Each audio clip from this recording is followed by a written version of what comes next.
Labdien! Mani sauc Santa, un es jums šodien pastāstīšu ķipriešu tautas pasaku Hodža un ēzelītis. Hodža ir vīrieša vārds, ko lieto ciema saimniekiem. Klausamies uzmanīgi! Reiz dzīvoja kāds vīrs vārdā Hodža. Labdien, labdien, mani sauc Hodža, labdien, labdien, mani sauc Hodža. Un tagad pamēģinam visi kopā atkārtot. Labdien, labdien, mani sauc Hodža, labdien, labdien, mani sauc Hodža. Un Hodžam piederēja ēzelis. Tas viņam palīdzēja veikt visus ikdienas smagos darbus. Bet Hodžam kaimiņos dzīvoja nabadzīgs vīrs, kuram nebija sava ēzeļa. Kaimiņam ļoti vajadzēja ēzeli, bet, diemžēl, viņš nevarēja atļauties to nopirkt. Katru dienu viņam bija jānes smags maiss, pilns ar labību.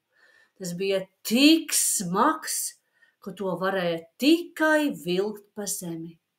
Tagad mēs visi kopā pamēģināsim pavilkt smagos maisus, paņemam rokās smagu maisu un mēģinam vilkt pa zemi. Un pamēģinam vilkt 5 maisus pēc kārtas. 1, tik smags, velkam, pirmais maiss. Tagad ņemam otro maisu rokās un velkam. Otrs maiss, tik smags. Ņemam trešo maisu. Trešo velkam, cik vien spēks ir. Ņemam 4. maisu. Velkam ar rokām, velkam pa zemi. Un 5. maisu. 5. maisu ņemam rokās un velkam. Tas ir pats smagākais maiss. Un velkam. Vai sanāca mums savilkt 5 maisus? Vai bija viegli? Es nosvīdoju. Tagad klausamies tālāk. Kādu dienu kaimiņš bija tik noguris, parādām visi, kā izskatās noguris cilvēks. Tik noguris, ļoti noguris. Viņš bija noguris stiept katru dienu smagos maisus. Mēs taču arī mēģinājām stiept smagos maisus. Vai bija viegli? Nebija viegli, vai ne? Un lai gan viņam patiešām bija nērti lūgt šādu pakalpojumu, viņš nolēma doties pie Hodžas un aizņemties ēzeli. Labrīt, Hodžas kungs! Labrīt, Hodžas kungs! Pamēģinam kopā visi sasveicināties ar Hodžu. Labrīt, Hodžas kungs! Labrīt, Hodžas kungs! Un Hodža viņam atbildēja: Labrīt, manu kaimiņ, labrīt, manu kaimiņ. Mēģinam atbildēt kopā kaimiņam. Labrīt, manu kaimiņ, labrīt, manu kaimiņ. Vai es lūdzu varu aizņemties tavu ēzeli? Bet Hodža ne par ko negribēja aizdot savu ēzeli nabaga vīram, bet arī atteikt bija nērti.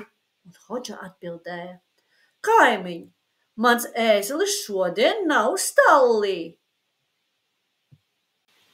Vecais vīrs noskuma un devās uz mājām. Parādam, kā izskatās noskumis cilvēks. Un mēģinam iet uz mājām noskumuši. Parādam, kā kaimiņš izskatījās, kad viņš ir noskumis. Ejam, visi noskumuši bēdīgi, jo atkal jādara smagais darbs, vienam pašam jāvelk smagie maisi bez palīdzības.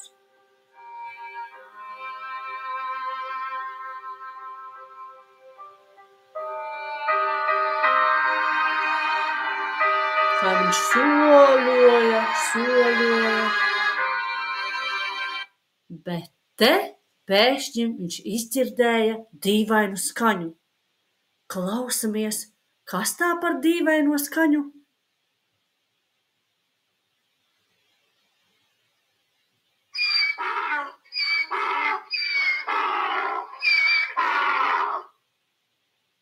Kas tā bija par skaņu? Vai tas gadījumā nebija ēzelis? Pamēģinam visi atkārtot. I-o, i-o, i-o. Un tagad pamēģinam 5 reizes pēc kārtas. I-o, i-o, i-o, i-o, i-o. Un kaimiņš jautā: Dārgais Hodža, no kurienes nāk šī skaņa? Ēzelis ir stallī? Bet Hodža atbild: Kaimiņ, tu netici man, un tu tici manam ēzelim? Tā nu šim stāstam ir pienākušas beigas. Bērni, vai Hodža rīkojās pareizi melojot savam kaimiņam? Un ko jūs darītu? Kā jūs rīkotos? Vai iedotu ēzeli kaimiņam, vai arī darītu tāpat kā Hodža un melotu? Padomājiet atbildi un pastāstiet savai audzinātājai. Atā! Līdz nākošajai reizei!